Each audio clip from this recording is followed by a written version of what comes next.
Cassie's family wasn't perfect, but Cassie was. You're an angel. She had made a couple of mistakes. There were things you couldn't come back from. So how the suburbs came here so I wouldn't have to think about it. I don't know how you got out of this situation. I just hope it didn't teach you the wrong lesson. I need your help. Never say a single word. Life is always this way. One endless, suffocating loop. You know this isn't gonna end well.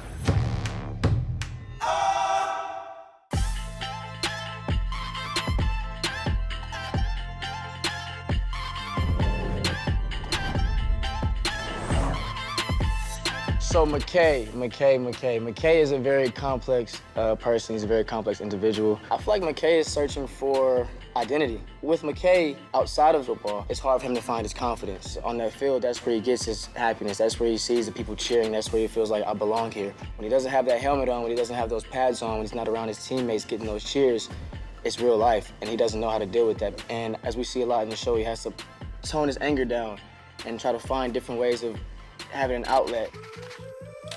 I don't know, Dad. I'm not the best. I know if I'm not the best, there's no way I'm getting drafted. I don't know what to do with that. He doesn't want to disappoint his dad in every decision that he makes. Him and his dad have this bond that they've created from sports, which is really both of their lives at this point. And as we see, you know, that kind of starts to crumble as it continues to go on. Look, I'm gonna be honest with you, Cass. I feel like if we go to this party and you dress like that, I ain't gonna ever hear the end of it. In like a good way or a bad way? In a bad way. He has to try to figure out how to deal with his girlfriend that puts him in weird situations or makes him feel a certain way or makes him feel insecure about himself. You just see the insecurities of a young man in those situations because everyone wants his girl.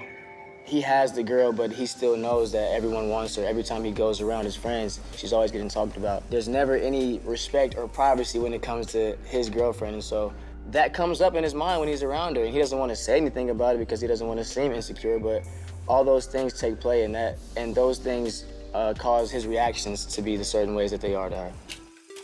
Working with Sid is amazing. I love Sydney. She's very easy to work with, and we have great chemistry. I feel like even in our audition process, we got to have that chemistry and got to really see how each other gelled. And when we get on set, it felt the same way. Nothing changed. So I love her. She's super cool.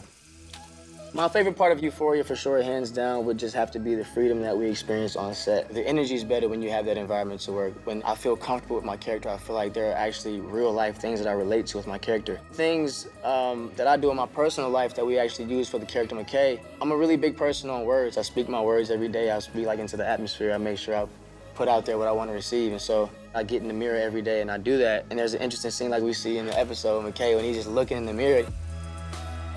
That's a deep looking into your soul moment when you're trying to find yourself. You know, when you look in the mirror, you're looking into yourself. And so we took that and we got to elaborate on that.